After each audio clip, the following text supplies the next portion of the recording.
In this video, I will show you how to use solar panels directly without a battery. There are several methods to accomplish this. Directly from the solar panel, through a buck converter, with a PWM converter, with a larger pump controller, or through an off-grid inverter. Let's start with the easiest. You can power 12-volt loads from a single 18-volt solar panel. This can be a bilge pump or a fan. However, this is not good for the appliance, as it could potentially reduce its lifespan. I wouldn't do this with more expensive electronic equipment, only DC motors. You cannot attach this to an inverter, because the input voltage will be too high. The problem here is that the pump will not run at its maximum speed. The next method will make this better without the risk of damaging your appliances. This involves using a step-down or buck converter. A buck converter takes a higher voltage and steps it down to a lower voltage. You can use this to power your USB devices when you use this module. This converts the solar panel's voltage to 5 volts. Most buck converters will be 12 volt at the output, but you can also get 24 or 48 volt models. This converter's input voltage is 15 to 40 volts, which is ideal for solar panels. If you have more than one solar panel, you will likely need to wire panels in parallel. We can use this method to power 12 volt DC loads, and add an inverter to run AC loads. This converter has an input voltage range of 36 to 96 volts, which is useful if you want to add solar panels in series. Let's explain how we connect these with a practical example. A viewer of the channel wanted to power a 50 watt AC pump. Let's design such a system with a buck converter and an inverter. First, the load is 50 watts. Let's say the surge power is 5 times the normal running power. So we need a total of 250 watts. To get a total of 250 watts of power, we need to have 400 watts of solar panels. This might seem a lot, but there are quite some conversion losses. Let me explain. A 100 watt solar panel works at about 80% of its rated power.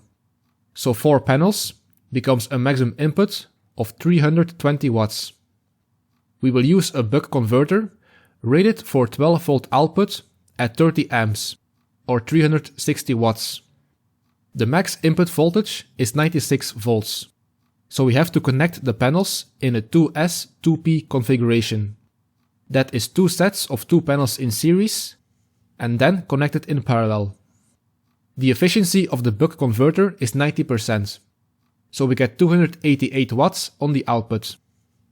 Let's say the 300 watt inverter uses 15 watts of idle consumption. Now we have 273 watts left. Then the inverter has an efficiency of 90%. We are only left with 245 watts at the output, enough to handle the 50 watt pump and handle the surge current. As you probably have already noticed, it's better to use a DC pump instead of an AC pump to increase efficiency and reduce costs. You can repeat this calculation for your own devices. If your device doesn't have motors, then you don't have to add surge power into the equation. Do you like the content of this video? Subscribe to the channel to keep updated whenever I post new videos.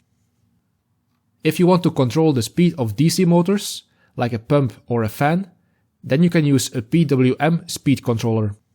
A PWM Speed Controller is just like the buck converter, but the difference is that you can use the tuner knob to regulate the output voltage. This is something the previous buck converter could not do. So if you want to adjust the speed of your DC motor, use the PWM Speed Controller. Another, but less reliable way of controlling the speed of a DC motor is tilting the solar panel or moving it into the shade. If you have large pumps, you can use a pump controller. I have seen this used to pump water from wells or ponds. The idea here is the same as with the converter. Attach enough solar panels to the controller to run a pump. The pump controller has higher power, and you can add float switches to the system to start or stop the pump when a certain level has been achieved.